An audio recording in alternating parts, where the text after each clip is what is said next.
checking out some videos last night,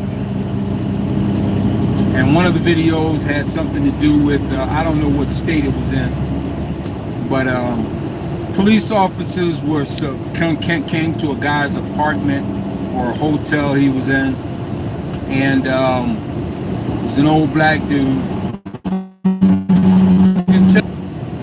And you can tell the way he was talking. But anyway, they entered the apartment with weapons, and they were talking pretty calm. This was on his body cam, and they was talking calm, trying to talk him down, trying to get him to calm down. You know, the man was very, very upset. I'm thinking he had some mental issues, something. Maybe he didn't take particular medicines on why he was carrying on and not listening, and you know, he got his hands on a small knife. The knife, when he held it in his hand, probably was about that big, maybe about that big, not even, maybe an inch. And I know any weapon can do harm to you, but now, first off, I want to say this, that police officers have to be able to judge a situation. Now, if a man came out with a gun, I do truly understand you have to immediately stop the threat, because he can kill you with just a pull of his finger. That's pretty much understood. Now, he had a small knife, about your big, and he was acting irate. He wasn't listening, didn't comply, was not following rules. He kept coming forward toward the police officers. So they kept saying, "I'm going to tase you," and the man obviously didn't care. Now, at that point, I'm thinking he was on a suicide mission, because he really didn't. He didn't respond to any of the commands, and he kept coming forward. You know, I guess he had his boxers on and undershirt, and he kept coming forward toward the police officers, of course lunging with the small knife. And so they deployed the taser. Apparently the taser didn't affect him. Something else is going on with this man now. Most normal people, that taser will put them down. Now we're talking about 4 officers. One officer used the taser. The other officers, one had a shotgun, the other one had their handguns, and then the one that we were viewing everything from put his taser down, because obviously it didn't work on the guy. So the guy backed them all up. I think 1 or 2 officers were still inside the apartment. So they got outside. There were officers on the left side, and then the officer with the body cam. So apparently the old man started going toward the guy with the body cam with the small knife. So the guy now, you know, the officer feels as if the taser's not really doing any good now. He has to use deadly force. So he pulls out his revolver, he points it, and he tells the man to stop. The man didn't stop. The man lunges toward him with a small knife. Now these officers all were younger than me. I'm pretty sure that they have some type of athletic ability. I would like to think they do, because they are officers. But he had his gun out, and the old man just lunged toward him. You know, he swung the knife all slow, and the officer shot 2 bullets into him. I don't know if he killed the man. Looked like he did. But what this title is deadly force. Now, I am not condemning an officer having to use deadly force when you know for a fact that you cannot disarm this man safely. When you know that you can't disarm this man safely, and the type of weapons that they choose to use. This man had a butter knife. I don't know if it was a butter knife, but it was a very small knife. And me, a man without a gun, I could have knocked the crap out that old dude without having to shoot him. I mean, I'm 58.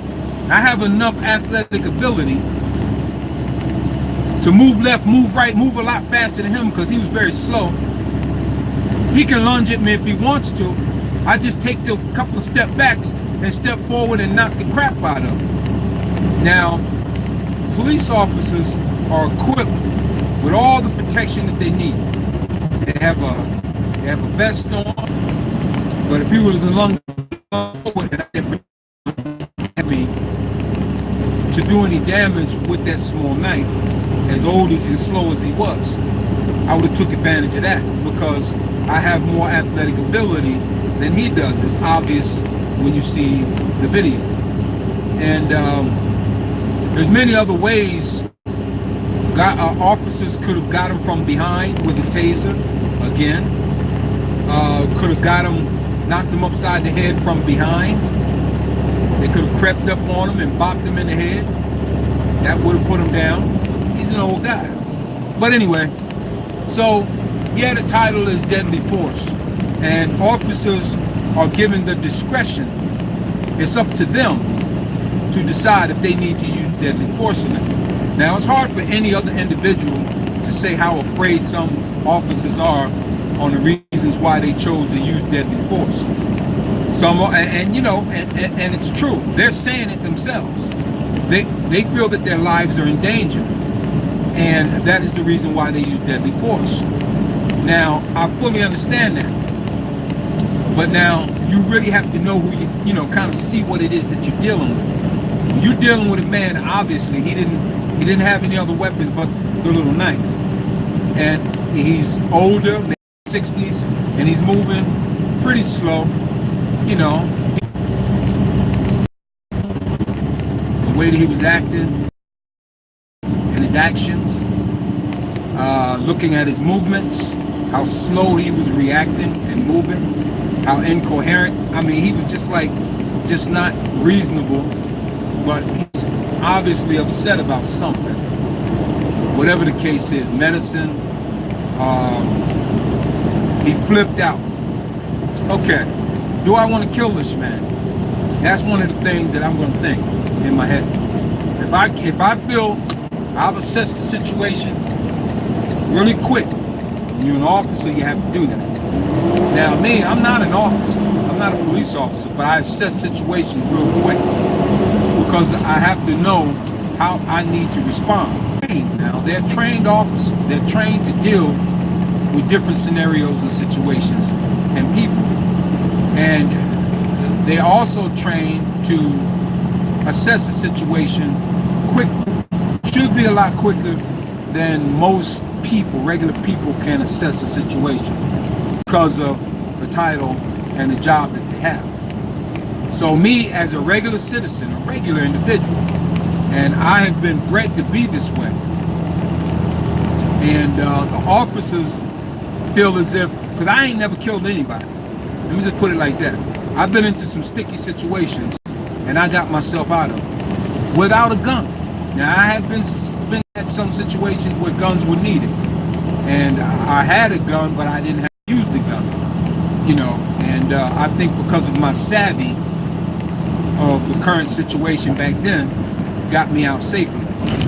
So, you know, I mean, this is the same type of thing that officers are faced with when they are going to and from trying to be the law, trying to administer, you know, making sure that everybody's abiding by the law, that they have to be trained in, you know, to deal with all these different scenarios. Now, it wasn't, now I can understand if they came up on a bucking strong dude. He looked like he's young, about as young as they are. I'm just giving you a scenario on what may have been more threatening to their lives, you know, that they have to use deadly force. This old guy was the man that they shot. He didn't have the look of somebody who can really do any damage, even though his intent, lunging at them, was definitely a threat. I'm not saying that it's not a threat, okay?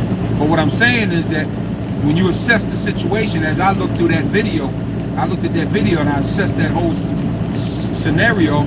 I judged that I judged that man, the way that he was moving and acting and talking and his age and all of that. And I'm saying that if it was a strong bucking man at 250 pounds and he looked pretty fit and he's acting like this old dude was acting, and he may not even have had a knife,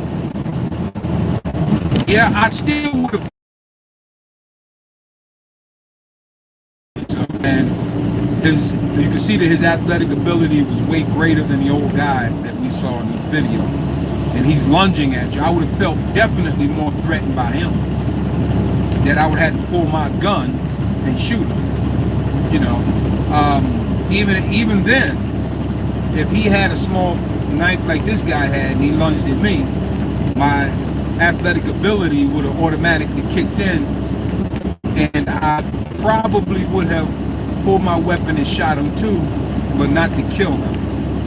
I more than likely would have probably tried to shoot him in the legs or something, or shoulder, or not the stomach, not the kill area, you know. And I mean, yeah, it's, you know, a lot of people are gonna say, well, you know, it's hard to just say that, you know, and then you don't know what you're gonna do when a situation arises. So what you're saying is stupid, Daryl. So I'm like, yeah, okay, well, you know, you may think that it's stupid, but like I said, I've been in a lot of situations, and I had to think, react, and think at the same time. And I not one time had to, even though I was in deadly situations where people were trying to actually kill me. This was in my younger time now. Not, you know, I mean, I've had fights in my old age, but, you know, a guy wasn't trying to kill me, he was just trying to beat me up. And, you know, I never had to kill anybody. That's my point. And then officers, being that they have the authority to do so, that they would opt to kill a person lunging at them, regardless if they had a weapon or not. And I just think that they should be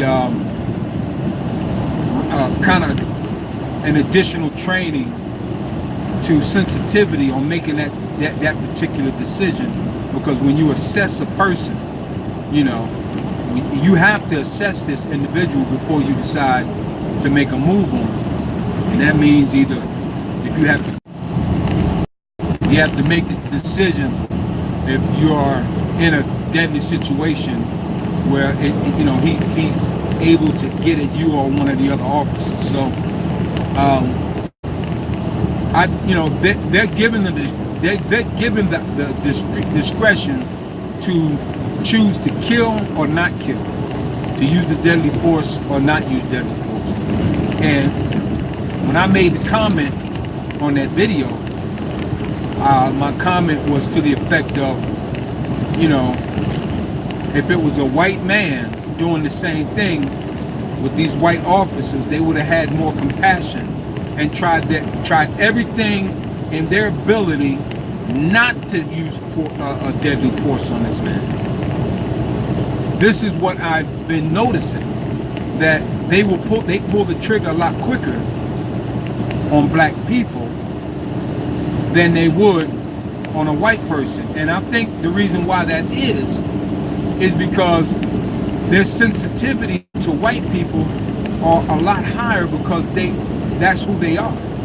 And they can see in a person, like when they have to pull a person over and they made an infraction out on the road or whatever, and you know, so you know, it's a white guy, whatever, and they seem like they have more compassion and willing to kind of like use that other discretion, not to be hardcore with them, you know, kind of feel sorry for them in a way, and be like, look, I'm gonna give you a break this time, man, but this time don't do it again. Don't do this again. I'm gonna let you go. But then it seemed like more times than none, when it's a black person, they want to hit them with the book. They want to make sure that you pay the price for the crime that you've done. And this is the type of imbalance that I've noticed. And I'm pretty sure a lot of you, if you're going to be honest about it at all, that you've noticed it too. Now, is it wrong? Yeah, it's definitely wrong.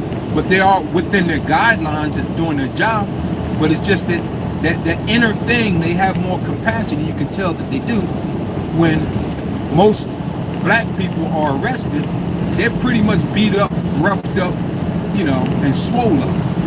And then even white guys who kill, do mass shootings, they don't get beat up, roughed up, and swollen, or shot, or killed. And that's obvious by the recent, things that have been going on. These guys have been arrested, and when you see their mugshot, they're not beat, they're not swole, they're not black and blue, they're not shot dead. They're taken into custody peacefully. And then a couple of them have been given an opportunity to get their last meal at McDonald's or Burger King or whatever before, they are arrested and put behind bars. This is the compassion that they have. And this is the problem that I think that we in this society are dealing with. Can you blame them for it? Not really, because I have a lot of compassion for my people. And of course I still have to be leery and cautious because a lot of my people are wicked. Such as a lot of white people are wicked too. And any other race that you want to talk about. There's a whole lot of them wicked within their own race. And I know, even though we want to show the compassion and have, this sensitive, I want to give you a chance. I don't want to be hard on you because you remind me of my uncle. You remind me of my little brother. It's those type of scenarios that I think personally that these police officers have to deal with. And then once it's done, when they're being harder on black people versus being hard on white folks, then now we see the imbalance and we're like, hey, that ain't right, man. Be equal, man. If you're gonna bash me upside the head, dagnabbit, you need to bash that white guy upside the head the same way. So this is what's going on. It ain't nothing but a big distraction, really. But this is what's happening, and we all kind of concerned about it because it could happen to any one of us. And I just think that there should be some more training involved, and they definitely have to go into their interpersonal feelings based on how they've been raised. Because they've been raised around their family, and we've been raised around ours, and of course the cultures are different. They're different, and being that they're different, a lot of things that I see that that are not considered, deadly, that I have to, pull my gun and shoot somebody, and they may view it as that same scenario that I see that I may not feel like I need to shoot and kill. They may believe that because of who it is attacking them, that they need to shoot and kill them. Now me, it didn't matter. Most of the people I had fights with started off in high school with black kids, black people, and then as I grew up, it started being with white guys, white people. And I noticed that when I stand my ground in the two scenarios, the two choices that I had, it's either I'm gonna run or I'm gonna stand my ground and we're gonna battle. And there was more of the standing ground and battle. I ran a few times because, I was outnumbered and all that type of stuff. So it was going to be a clear beatdown. It was going to be clear, and I wasn't going to be that guy getting beat down, knocked out, and stomped on. That wasn't going to be me. So I chose to hit the wind, buddy. Gone. But still, my point is that I think there's more sensitive training that needs to be done with a lot of these officers after they get out there. And of course, they had to go through a battery of training to get them out in the first place. But then then now after they're out there, I think the training shouldn't stop, because I think the job itself creates new feelings, new emotions, new thoughts, new everything.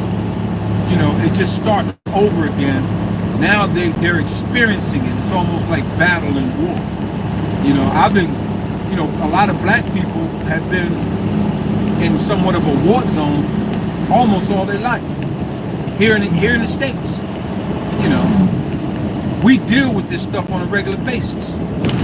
A lot of us, you know, and that's why I think a lot of us are the way that we are when it comes to white people and police. You know, we don't have a lot of good things to say about them because of how we view them and how they treat us. So, you know, if they are the authority and they're showing us that they have the lack of concern and respect and care for us, then we in return don't have that for them. And I think they see it that way. They see how we look at them, and then that put their guard up high, and that fear factor comes in.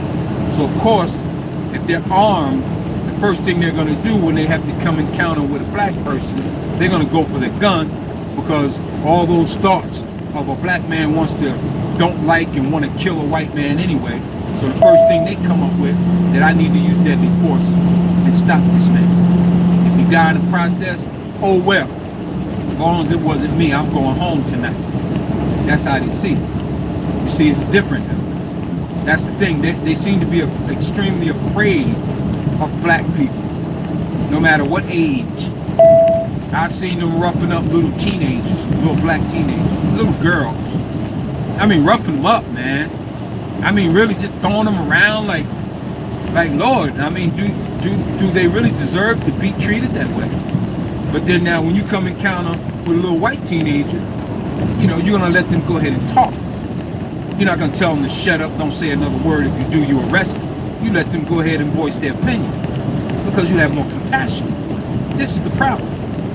It's clear that's the problem. So if that's not going to be addressed, then we're always going to have a problem. You know, there's a lot of good white cops out there, man. I'm not bashing on cops, man. So, you know, want to talk to me about it, don't bring that crap to me, because what I'm saying is the ones that I know or have seen that have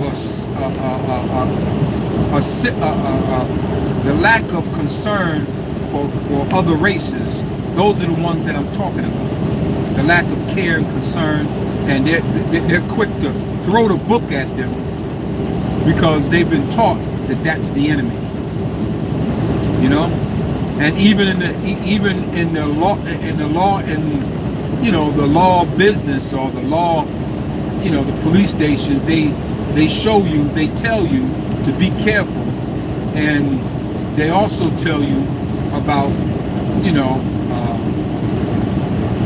other races that are more dangerous than their own. And then you find a lot of cases where it's the white guys, the white citizens, that are killing white cops because the white cops have trusted them. They took their word for whatever they were saying, and you know, to get off the hook or whatever, or to lighten up on them and turn around and kill them. I seen one where the guy pulled the older fellow over. The older guy looked like he used to be in the military or whatever, and he got a little irate, and the officer was a young white guy, and he kept telling him, "Sir," he said, "Sir, get away from your car." So he goes to the car, pulls out a shotgun. So the officer kept telling him, "Sir, put the shotgun down, put the gun down. Please, sir, please put the gun down." And the guy charged him with the gun, and he still didn't shoot.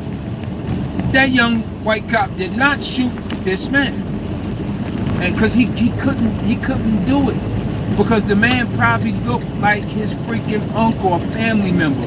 He could not. He had so much compassion. He lost his own life because he couldn't pull that trigger. And this in 1 3/4 miles, keep right to I-77 South.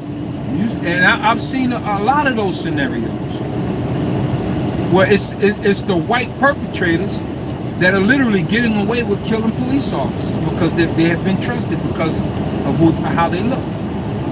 And who don't have an opportunity to do anything is the black guy.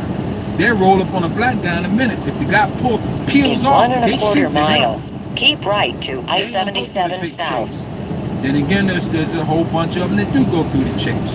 And then when they get them, they drag them out and they beat them down. They stomp them in the back, in the head, and kick him a couple times. And, you know, he pretty busted up, swole up by the time he get to the precinct. So I mean, it's just these you know, it's these type of scenarios that go.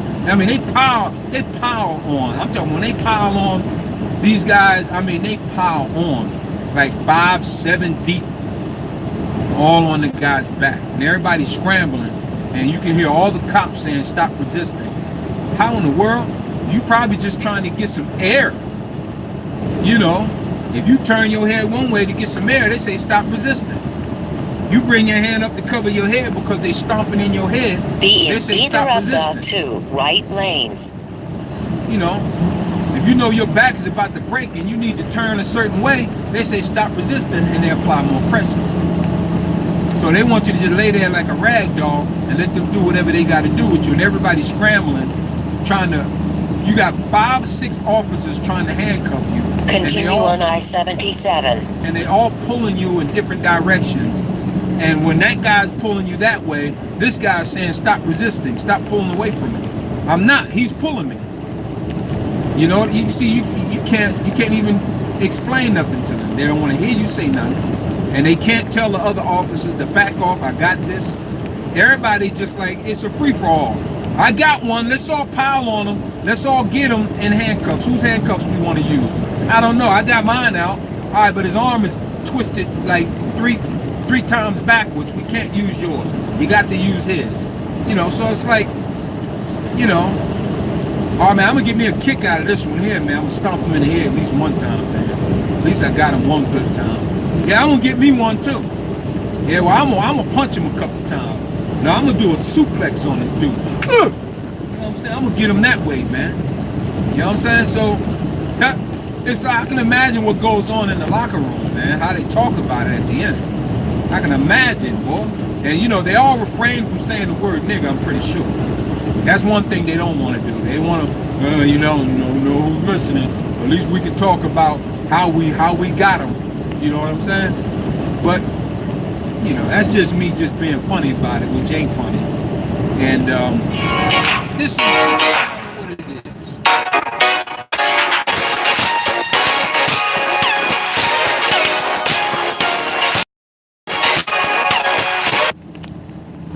That's one of them phone calls that is unwarranted.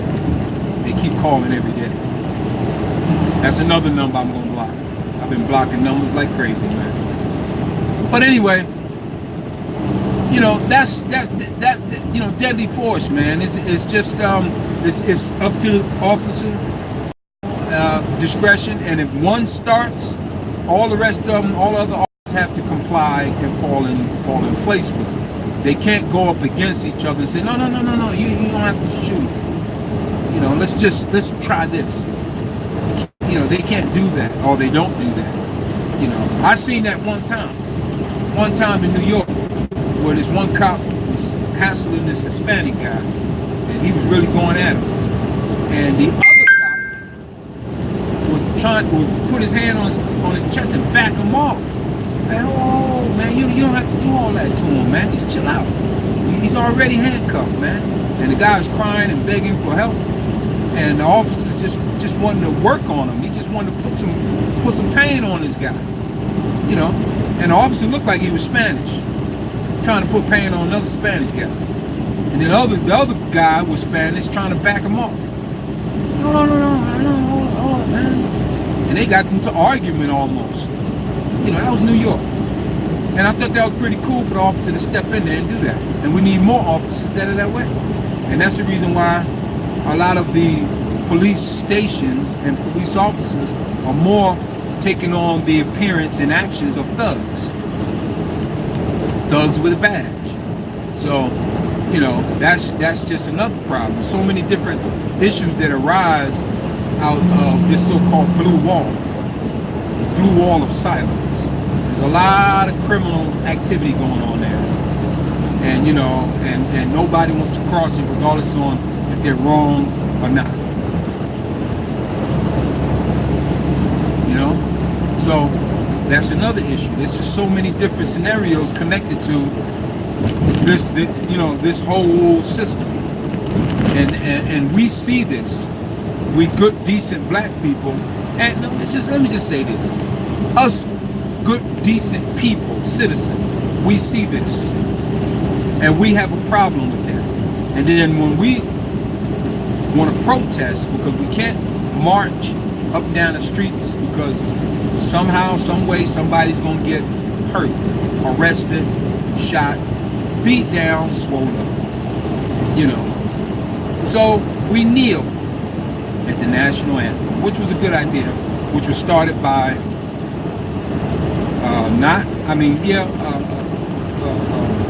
what's his name? Colin Kaepernick. Colin Kaepernick did kind of start it by sitting, and then there was a lot of outrage on that, and he had talked to a soldier that had wrote him a letter, and that soldier suggested that, why don't you just take a knee, because that's what we do for a fallen soldier. If you really are concerned and patriotic, and you're not going against the flag or the United States, then kneel. Like as you're kneeling for a fallen soldier. And Colin Kaepernick thought that was a great idea. I will do that. That was a white guy who served in the military, gave him that suggestion. And now everybody's kneeling. And every Republican or so-called patriotic persons are crying that we're disrespecting America or the flag. That's not what's going on, stupids. We're telling you, we're kneeling for police brutality, a broken system. That's why we kneel. It's like a fallen soldier. We're kneeling for that because the system is broken. We love America. Believe it or not, we do. We wouldn't want to live nowhere else.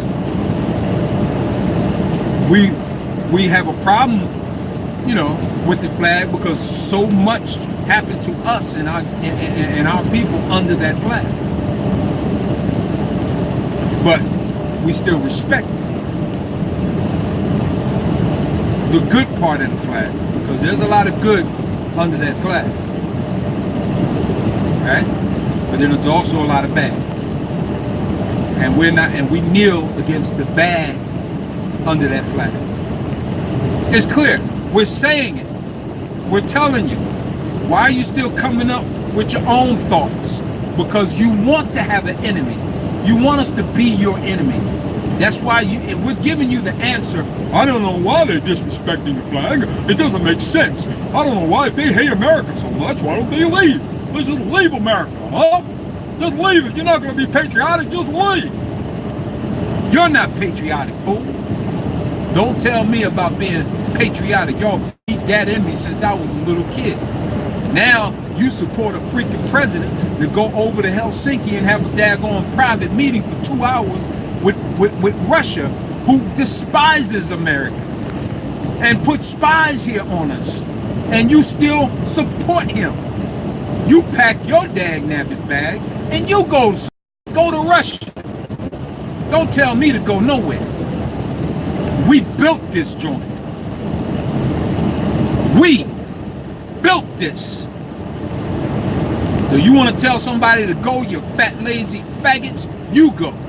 How about that? You unpatriotic faggots? Yeah, I done got mad now. Just thinking about this stuff.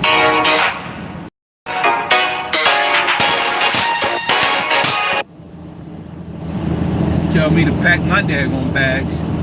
You pack your bags.